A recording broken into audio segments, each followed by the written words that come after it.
Hello, everyone. It's Torre with SC Media, and I want to thank you for joining us for our SC Awards Winner's Circle discussion. I am so excited today to be talking to some of our winners. We have with us Rob Lee. He is CEO and co-founder of Dragos and winner of our Executive of the Year award. We have Vectra CTO, Oliver Tavakoli. Vectra won for our best threat detection technology and best threat intelligence technology this year. And we have Adam Meyers. He is head of intelligence for CrowdStrike, which is this year's company of the year. So before I welcome everybody, I want to kind of let everyone in the audience know that what we're talking about today is, a little bit back to what is going on in Ukraine with Russia and what these gentlemen are noticing in terms of potential trickle-down impact, what maybe is different this time around from past cyber warfare we've seen coming out of Eastern Europe, and kind of digging into, why it may or may not matter to organizations stateside. That said, before we kick it off, I want to first congratulate all of you for the wins. Thanks. Big news, big news. We're excited. We got some amazing nominations. So, it speaks wonders of all of you and your companies. So to get it started, I do want to first kind of just get your initial response from each of you. We've seen cyber tactics used by Russia and Eastern Europe before, of course, over the years. What's been different in this most recent case? Did you see tactics increasing in sophistication, or is sort of a lot of the same old stuff we've seen in the past? Rob, maybe we'll start with you. Sure. I think the first thing that was interesting is when all this kicked off, there was a lot of firms and a lot of people that came out talking about what they were and were not seeing in Ukraine. And I think there was a lot of folks that came out and said, oh, there's not a lot going on. But I think that was very telling that a lot of those firms didn't actually have visibility into Ukrainian IP space and similar, making comments about what they weren't seeing, which they should have probably been a little bit more forthcoming on. We don't have collection, therefore we don't see things. There was a lot of stuff happening in Ukraine early on. I think Adam and Oliver will be able to talk about the wider picture much better than I can. From our view on the industrial side of it and kind of the operations technology systems like power, water, et cetera, ESIT did some fantastic analysis that highlighted a reusing of a capability that was used to take down electric power systems in 2016. So they tried that out. So we saw very similar TTPs that have been used before, which is good. That's actually a great thing when defenders can focus on tactics and techniques, focus on those that have been seen before and get value out of them in the future. That's exactly what we want to see. There's also some new things. It wasn't necessarily attributed to the Russian government, so I don't want to worry yet about the attribution piece of it, but there was the pipe dream capability, which Dragos, Mandiant, NSA, DOE came out with earlier this year in terms of analysis, where a state actor in this conflict and in this time ended up developing capabilities specifically capable of taking down a wide variety of different industrial systems, and had the intention to be able to deploy it against U.S. electric and liquid natural gas targets. So I think that was an interesting thing, that while the height of the conflict was going off, we see a state actor actually build a capability that has the capability to take down infrastructure and had the intent to actually try to deploy it against U.S. assets. I think that is a pretty big shift for a lot of folks there. Yeah, and we're going to get into kind of the trickle down lessons learned. It seemed like there would certainly be one there. And I do like what you said about the people assuming nothing in the beginning. I feel like we saw a little of that with SolarWinds too, where it's like, no, we're good. And it's like, there's no way you can know you're good just yet. So yeah, that's a really good point. Adam, how about you? Anything interesting that you all saw from your perspective? Yeah, I think the pairing of cyber operations with kinetic operations, as we've seen, within moments really of Vladimir Putin announcing the special operation, which has dragged on for many months now, there was immediately, after that announcement, there was disruption of satellite infrastructure in the region. We've seen plenty of instances where weapons were deployed against TV stations or towers or infrastructure inside of Ukraine at the same time that wiper attacks occurred. So to Rob's earlier point, we've seen something like 6 or 7 different threat actors that we associate with Russia operating in that region. We've seen upwards of 9 different wiper malware families being deployed in that region. So it has been a hotbed of activity, I think, where we have a lot of people kind of trying to scratch their head right now is trying to understand why they didn't attack the US. And I think that Western infrastructure, Western systems would probably have been an escalation. And a lot of the activity has been centered in Ukraine, where they have very specific goals that they're trying to accomplish, and we're keeping a close eye to look for. And I'm sure we'll get into this in this discussion, but we're looking for spillover into Western systems, and also even near adjacent countries, Poland, Moldova, stuff like that. Yeah, it's a really good point. It gets into the whole definition of active war from NATO and so forth, and whether Russia will want to push the envelope to that extent. Before we do kind of go into there, Oliver, I know you all track, we're honoring you for the fact that you're tracking a lot of what's happening in these sorts of circumstances. Did you see it evolve over the course of the conflicts? And is it still, in terms of what kind of tactics you're seeing? Yeah, I think it's not so much. I think at the margins you will see, as kind of Rob indicated, an impetus to kind of create new tactics. A lot really is reuse of kind of existing tactics, but I think the other kind of interesting thing that we're seeing is just the diffusion of kind of central control. That there are a lot of sympathetic parties that are only loosely controlled by either the Russian government or, quite frankly, by the West. Yeah. You can kind of look at Ukraine's IT army as an example of that. And so what we started seeing, interestingly enough, is within our customer base, which is not in Ukraine, seeing sympathetic parties, employees, using the infrastructure of our customers' environments to start to try and attack what they view to be kind of Russian targets.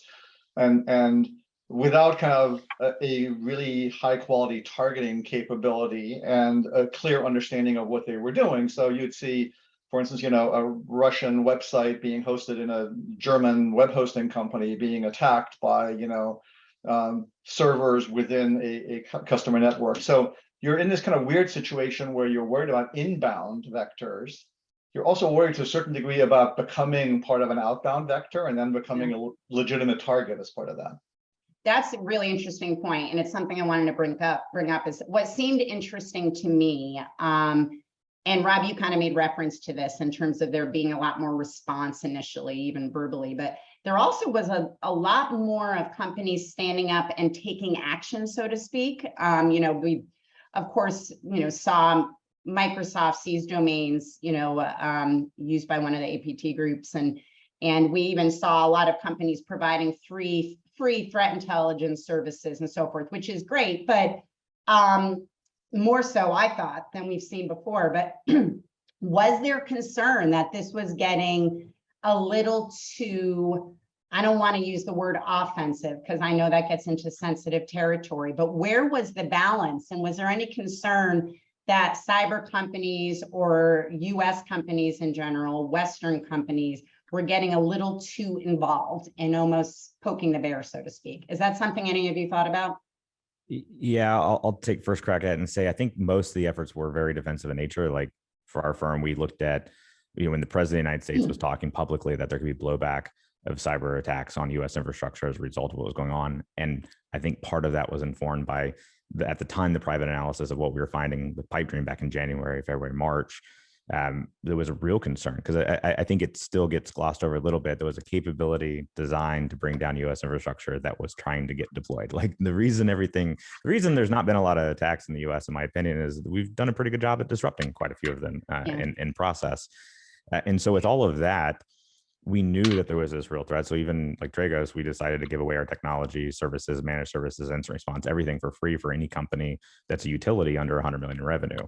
And CrowdStrike did the exact same thing over in critical infrastructure side of the house. A lot of these firms did this. And I think it was on the basis of, we did see a difference in what was going on. And we all were concerned. And at the end of the day, even when vendors compete, we don't compete over taking care of our communities. And so it was a whole discussion on let's do what we can.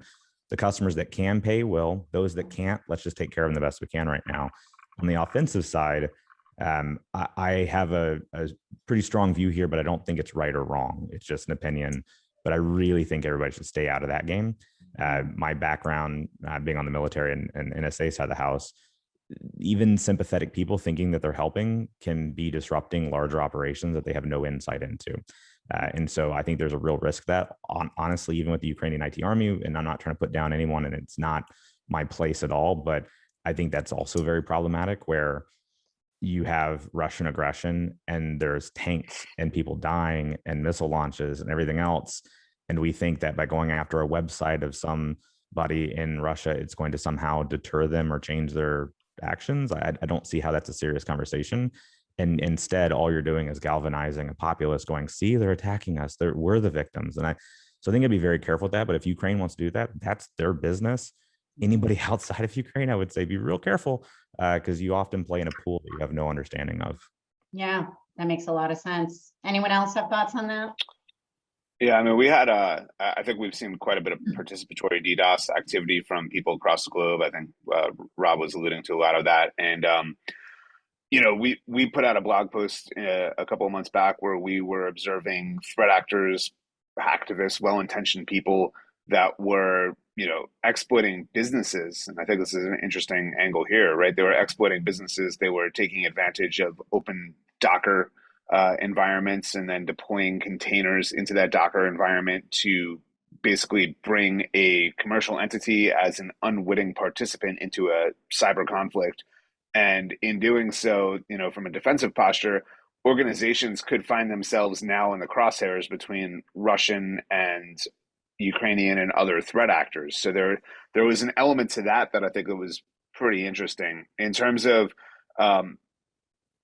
targeting the West. And, I think we definitely saw or observed threat actors that were staging or preparing. I think that there was a lot of calculus going on in terms of whether or not they wanted to engage the West. Would that bring the West further into the conflict, right? We were supplying weapons to the Ukrainians and we were providing material support, but did they want to see what that would escalate to if they actually targeted the West? And I think that's where they pulled back.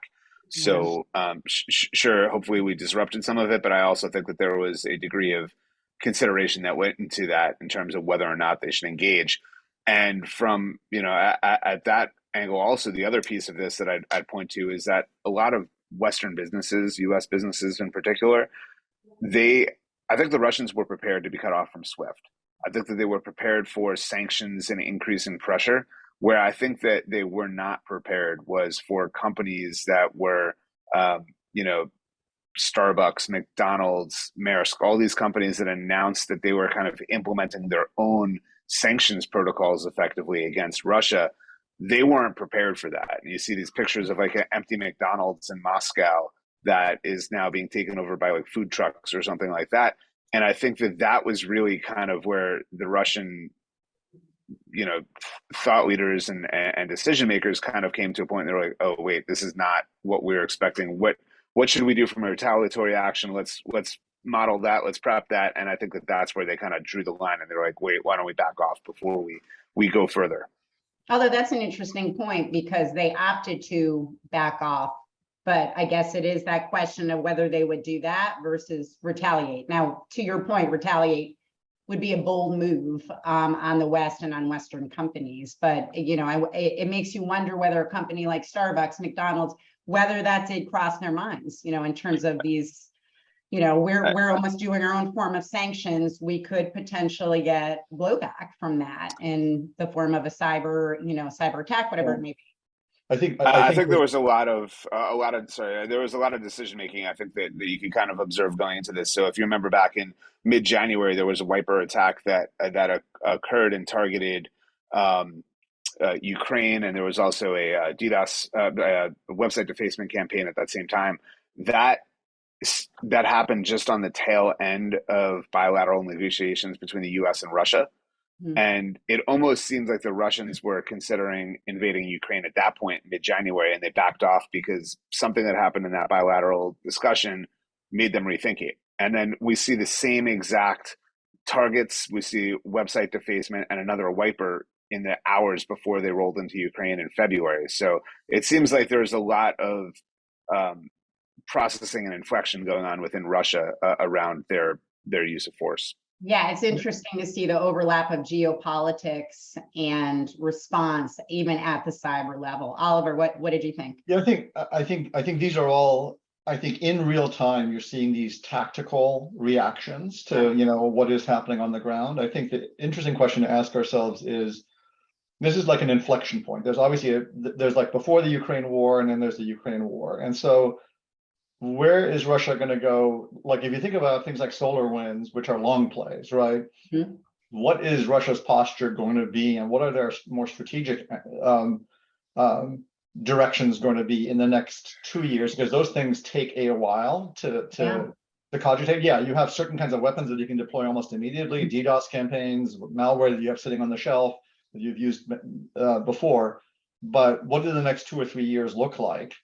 And again, my concern is on two directions: is what are the tactical shifts, and how much more investment ultimately is Russia going to put into tradecraft on these fronts? And then the flip side is, I think, the diffusion of, in this world that we live in a highly polarized world where individuals are taking sides, and to Rob's point, well-meaning but totally misunderstanding the playing field, and misunderstanding targeting, and misunderstanding whether something is going to be effective. It's just going to be a very chaotic world as a result of that. And so, yeah, how we deal with that, where in the past it's like you have your risk register as a company, you have, these are the threat models, these are the reasons I'm going to be targeted. Now you're going to just get randomly targeted because your CEO said something that pissed some individual off somewhere. It's just going to be more chaotic. And it's a really interesting point, and almost, and maybe it's overly dramatic for me to put it this way, but you do wonder if this is really shaping where we go from here in terms of not just cyber warfare, but cyber espionage, nation state bad actors. Is this kind of providing us insight, but also them insight in terms of what is possible, what works and what doesn't? It's interesting. And you bring up a good point, because one of the questions I had is, I think historically, and maybe not in the last couple of years, but, nation state threats, were really targeted at certain markets, certainly critical infrastructure, government, defense contractors, the defense industrial base. It seems that it's expanded, and it's a little bit more everyone's concern. Part of that is the supply chain risks associated with it. But, has it expanded, and does that change the threat landscape for all businesses, from the small, certainly, to the enterprise? Any thoughts on that? Yeah, I personally think it has. Ransomware, the state of ransomware over the past 3 years is an example of that, where it's like, if it's just going to be about making money, or if it's just going to be about making a point, then almost everyone is a potential target, right? Yeah. And so this notion that, well, you don't really have a bullseye on you, so it doesn't really matter. I think everybody will need to be hardened to a certain degree. Now, obviously, certain verticals and certain industries will need to be really, really resilient. But I think this is the shields up imperative, effectively, right? Yeah, and now that ransomware is extending to also not only potentially hold your data, but potentially sometimes utilize your data, it does seem that there's growing potential of increased connection to nation state involvement as well. Rob or Adam, have any thoughts there? Yeah, I would just say I agree with the fact that everyone's dealing with something. Ransomware has not exactly been exclusionary in its targets. The agriculture sector in the United States got hit up in a large way that historically we wouldn't be talking about agriculture security in that way. But I also do want to caution kind of collection bias of some of the industries, electric, banks, oil and gas companies.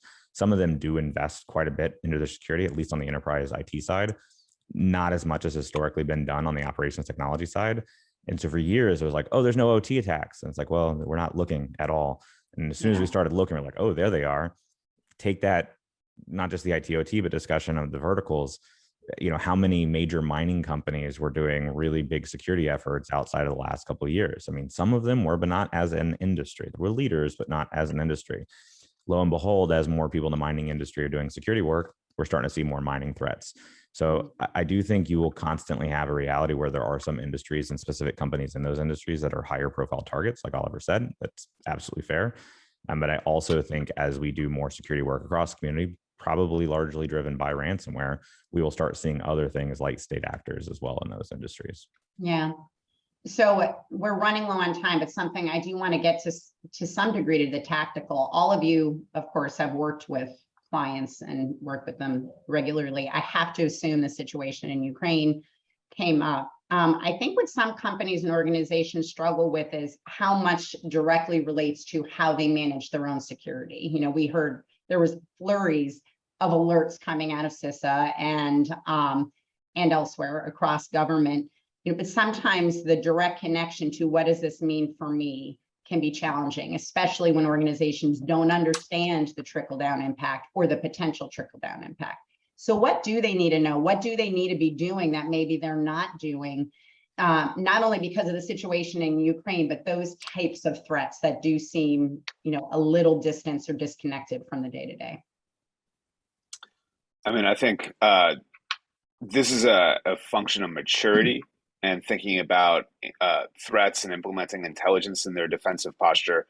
You know, take a look at something like NotPetya way back in 2017. I think a lot of organizations, and by the way, that was Russia attacking Ukraine with collateral impact on a number of Western companies. Something like $10 billion, I think, has been assessed as the impact of NotPetya. There are lots of organizations that never would have thought that they would have been pulled into a conflict between Russia and Ukraine. They didn't have operations there. That they knew of. They were maybe just using contractors or outsourcing that was coming in through Ukraine. And so, you know, I think that organizations need to constantly be assessing their risk posture and informing that assessment with intelligence and understanding what's going on in the world. I mean, today, right, we're talking about Russia, Ukraine, but today we've got quite a bit going on in Taiwan. That's going to potentially impact chip. You know, we've already seen a chip shortage in the last year and a half, impacting the ability to buy vehicles. And I mean, Raspberry Pis, for example, online have doubled or tripled in cost.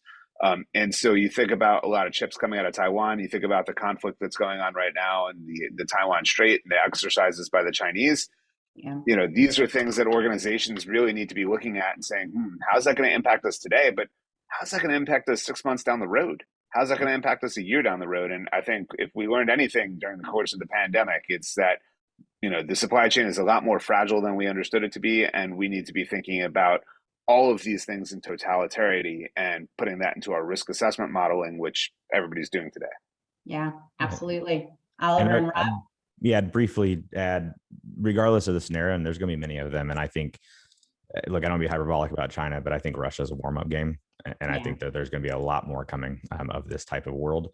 But I would say organizations, regardless of the scenario, need to understand what it means to have a surge capacity and what they want to accomplish with that. So CISA definitely led the charge on shields up.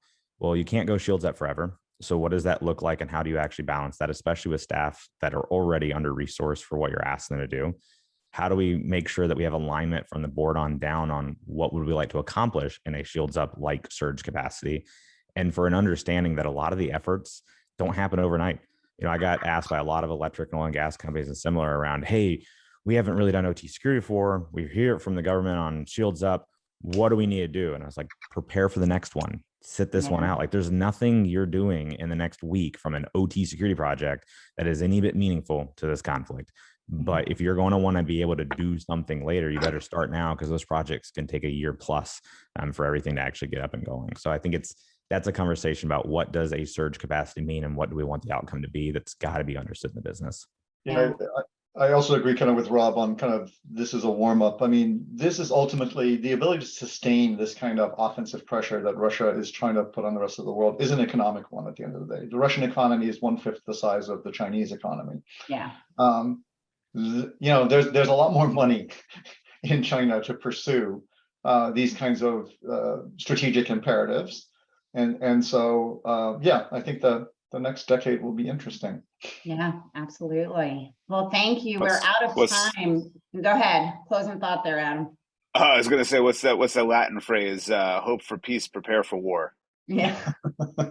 It's been like that for a long time, I feel like, exhausting though, exhausting. But thank you all. This was great. Could obviously talk about this for hours. Fascinating conversation. And again, I just want to congratulate you all on the award wins, and looking forward to a very interesting 2023 with another conversation like this, I have a feeling. Cool. Thanks. Thanks.